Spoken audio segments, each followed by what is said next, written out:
Hey guys, welcome back to Aspire Mindsets. So आज का concept क्या है? अगर बेसिकली सबसे पहले हम सब कुछ स्टार्ट करने से पहले एक चीज मैं बता दूं, डिस्क्रिप्शन बॉक्स में लिंक मिलेगा इंट्रोडक्शन पार्ट का। अगर आप नए हो सबसे पहले चैनल में जाओ, चैनल में जाने के बाद वहां पे आपको प्लेलिस्ट दिखेगी और वहां पर लेटेस्ट 2026 के एग्जाम टारगेट्स जो भी स्टूडेंट्स कर रहे हैं, जो कि मार्च में होने वाले हैं हमारे, उन प्लेलिस्ट को जाके चेक करो। उसके अंदर स्टार्टिंग से लेकर आखिरी तक सारे कॉन्सेप्ट पार्टनरशिप के आपको वर्ड टू वर्ड मिल जाएंगे। अब बात करते हैं इंट्रोडक्शन पार्ट की। वीडियो स्टार्ट करो, सबसे पहले इंट्रोडक्शन पार्ट देखो, उसके बाद आके ये वाली वीडियो देखना।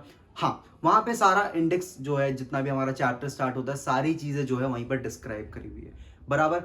अब बात करते हैं हम लोग चैप्टर नंबर 1 की, जो कि basically there is no chapter number 1। हम एक बात कर रहे हैं एक पर्टिकुलर टॉपिक पे जिसका नाम है interest on capital. Basically interest on capital क्या होता है, उसको हम कैसे चार्ज करते हैं, उसकी कैसी अकाउंटिंग होती है, कैसे हम पीएनएल अप्रोप्रिएशन के अंदर उसको फिल करते हैं, कैसे उसकी कैलकुलेशंस होंगी, सारी चीज हम इसी वीडियो के अंदर क्लियर करेंगे। ओके, स्टार्ट करते हैं आज का टॉपिक, इंटरेस्ट ऑन कैपिटल। सबसे पहले मैं बताता हूं कि इंटरेस्ट ऑन कैपिटल होता क्या है। बेसिकली इंटरेस्ट ऑन कैपिटल एक ऐसा टॉपिक है जो बहुत ज्यादा नेसेसरी है किसी भी अकाउंटिंग के लिए। देखो, सबसे पहले इंटरेस्ट ऑन कैपिटल कंप्यूट क्या करते हैं, मतलब क्या होता है, सारी चीजें हम बेसिक डिटेल से समझेंगे। अब देखो, इंटरेस्ट ऑन कैपिटल होता क्या है। बेसिकली मान के चलो मेरे पास एक फर्म है जिसका नाम है ए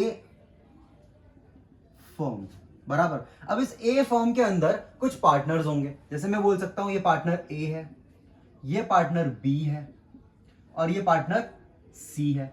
यहां तक की बात क्लियर है क्या? मेरे पास एक ए फर्म नाम की फर्म है और उसके अंदर 3 पार्टनर्स है, partner number A, partner B और पार्टनर सी। अब इन तीनों पार्टनर्स की ना कुछ कैपिटल होगी। ऑब्वियस सी बात है, अगर पार्टनरशिप स्टार्ट हो रहा है तो बिना कैपिटल को तो पार्टनरशिप स्टार्ट हो नहीं सकता। तो ये जो पार्टनरशिप हमारा बिजनेस यहाँ पे स्टार्ट हुआ है, ये कुछ कैपिटल से हुआ होगा। जैसे मैं मान के चलता हूं इसकी कैपिटल हमारी 10,000, इसकी कैपिटल हमारी 20,000 और इसकी कैपिटल कितनी होगी, 30,000। यहां तक की बात क्लियर है क्या? अब जब ये तीनों पार्टनर ने एक बिजनेस स्टार्ट करा और वहां पर क्या करा, एक कैपिटल को इन्वेस्ट करा, ऑब्वियस सी बात है कैपिटल इन्वेस्ट होगा तभी जो है हमारा बिजनेस स्टार्ट होगा। तो टोटल कैपिटल कितना लेके आया ये, 60,000। यहां तक की मेरी बात क्लियर है क्या?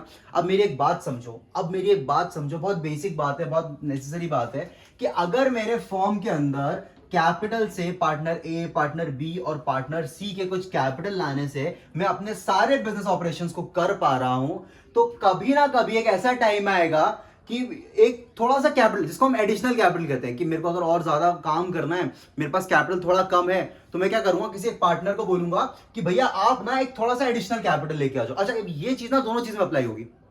या तो आपके पास नॉर्मल कैपिटल है, जो हमारे पास कैपिटल इन्वेस्टेड है, इसमें भी इंटरेस्ट ऑन कैपिटल मिल सकता है, और दूसरी चीज अगर कोई एडिशनल कैपिटल लेके आता है तो किसी एक सिंगल पार्टनर को मिल सकता है। तो एडिशनल कैपिटल से मैं आपको समझाना ये चाह रहा हूं सॉरी, मैं आपको समझाना ये चाह रहा हूं, मान के चलो कि यहां पर पार्टनर सी जो है, ध्यान से नोट करना, यहां पर पार्टनर सी जो है वो अपने साथ में कुछ कैपिटल, ये सिर्फ एग्जांपल के लिए मैं बोल रहा हूं ना, मान के चलो उसने पार्टनर सी ने अपने 30,000 के अलावा भी उसने बोला कि अगर बिजनेस में पैसे चाहिए तो एक काम करो, आप मेरे से 1 लाख और ले लो।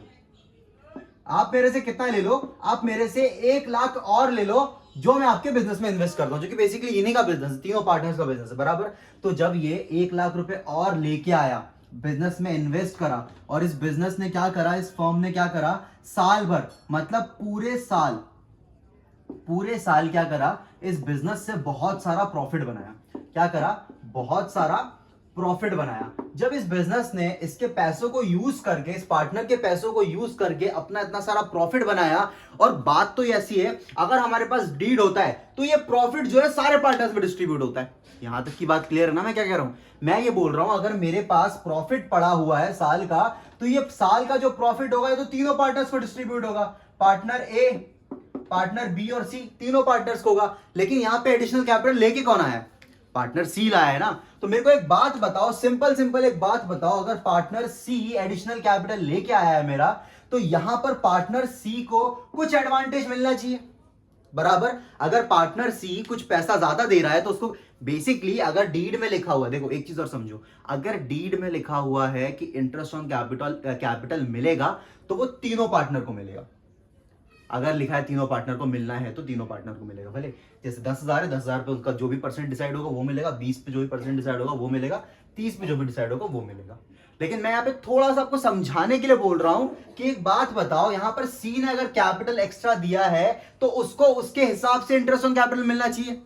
मेरी बात समझ में आ रही है क्या? जैसे क्वेश्चन के अंदर हमें ये तीनों चीज लिखी रहेगी और उस पर हमको क्या निकालना पड़ेगा, परसेंटेज निकालना पड़ेगा। मतलब डीड में ये लिख दिया। डीड क्या होता है बेसिकली? डीड एक पार्टनरशिप कॉन्ट्रैक्ट होता है जिसके अंदर सारे रूल्स एंड रेगुलेशंस लिखे होते हैं कि सैलरी कैसे जानी है, कमीशन कैसे जाना है, रेंट कितना जाना है, जितनी भी बेसिक डिटेल्स होती है, कमीशन वगैरह सब सारी चीजें उसके अंदर जो लिखी होती है। Interest on drawing, interest on capital, interest on loan, सारी चीज में लिखी होती है। तो ये डीड का भी एक टॉपिक है जिसको मैं उठाऊंगा, बट अभी हम लोग यहाँ पे बात करते हैं कि डीड में लिखा हुआ है कि इंटरेस्ट ऑन कैपिटल जो है मेरा 10% पर एनम के हिसाब से जो है डिस्ट्रीब्यूट जो पार्टनर सी है उसको मिलने वाला है। मैंने क्या बोला कि interest on capital 10% per annum के हिसाब से पार्टनर सी को मिलने वाला है। अब मेरी एक बात ध्यान से समझो, पार्टनर सी का देखो, अगर मैंने बार बार बोला है कि मैं सिर्फ एडिशनल का एग्जांपल ले रहा हूं कि ये जो 1 लाख है, 1 लाख का अगर मैं सीधा सीधा 10% निकाल दूं तो कितना आ जाता है मेरा? 10,000। तो 10,000 किसको मिलेगा? ये 10,000 मिलेगा पार्टनर सी को। तो मेरी बात यहां पे ध्यान से नोट करना कि जो 10,000 हम दे रहे हैं एज इंटरेस्ट, मतलब नोट करो ध्यान से, हमारा जो फर्म है वो इंटरेस्ट किसको प्रोवाइड कर रहा है? वो इंटरेस्ट किसको प्रोवाइड कर रहा है? पार्टनर सी को प्रोवाइड कर रहा है। इतनी बात क्लियर है? हमारा फर्म इंटरेस्ट किसको प्रोवाइड कर रहा है? पार्टनर सी को प्रोवाइड कर रहा है। पार्टनर सी के पास कोई सा पैसा आ रहा है तो पार्टनर सी का क्या हो रहा है? इनकम हो रहा है। मेरी बात समझ में आ रही है? अगर पार्टनर सी को हमारा जो फर्म है वो एज इंटरेस्ट पे कर रहा है, मतलब मैं बोल सकता हूं मेरे इन्वेस्टमेंट का रिटर्न मिल रहा है एक तरीके से मेरे को, जो मैंने 1 लाख की इन्वेस्टमेंट करी उस पर 10,000 का रिटर्न मुझे मिल रहा है, तो मेरा तो इनकम ही हुआ ना। मतलब अगर मैं पार्टनर सी हूं तो मेरा इनकम हुआ। अगर मान के चलो ये जो फर्म है और फर्म ने क्या करा? पे करा। फर्म ने क्या करा? पे करा। कितना पे करा? इंटरेस्ट 10,000 का जो इंटरेस्ट था वो पार्टनर सी को पे करा। तो फर्म ने अगर पे करा तो इसका क्या हो रहा है? यहां पर इसका एक्सपेंडिचर बढ़ रहा है, एक्सपेंस बढ़ रहा है, और एक्सपेंस बढ़ता है तो क्या होता है? डेबिट होता है। बराबर? इनकम बढ़ेगा तो क्रेडिट होगा और एक्सपेंस बढ़ेगा तो डेबिट होगा। अब बात समझ में आ रही है? थोड़ा सा दिमाग में जा रहा है कि भाई जो भी चीज हम हमारी तरफ से पे कर रहे हैं तो वो हमारा एक्सपेंस बढ़ा रहा है, और एक्सपेंस बढ़ता है तो सीधा सीधा क्या होता है? डेबिट हो जाता है। इतनी बात क्लियर है? और पार्टनर सी के पास पैसा क्या हो रहा है? आ रहा है। ये जो इंटरेस्ट है ये यहां से पार्टनर सी के पास आ रहा है, तो यहां पर क्या हो रहा है? पार्टनर सी का कैपिटल बढ़ रहा है। बराबर? अब इंटरेस्ट ऑन कैपिटल का मतलब तो तुम्हें मेरे ख्याल से समझ में आ गया होगा। अब हम क्या करेंगे, मैं थोड़ा सा स्क्रीन से हट जाता हूं, यहां पे स्क्रीनशॉट ले लो पॉज करके, इसको उतारना उतार सकते हो, बहुत बेसिक है। अब मैं एक बात बोल रहा हूं कि जैसे हमको ये पता चल गया है कि भाई इंटरेस्ट ऑन कैपिटल क्या होता है, सारी चीजें हमको पता है, बराबर, लेकिन इंटरेस्ट ऑन कैपिटल को कंप्यूट कैसे करना है, उसको सॉल्व कैसे करना है, क्या बेसिक रूल लगने चाहिए कि कब लॉस हो, कब प्रॉफिट हो, कब इनसफिशिएंट प्रॉफिट हो तो कैसे डिस्ट्रीब्यूट हो, अगर ये सारी चीजें हो रही है तो प्रॉफिट को कैसे डिस्ट्रीब्यूट करना है, सारी चीजें इसी वीडियो में क्लियर हो जाएगी। बराबर? ये वीडियोस की सीरीज पार्ट 1 पार्ट 2 के हिसाब से आएगी, और चैनल पे जाओगे वन शॉट की अलग प्लेलिस्ट भी मिल जाएगी। सबका लिंक नीचे डिस्क्रिप्शन में, एक बार चेक कर लेना।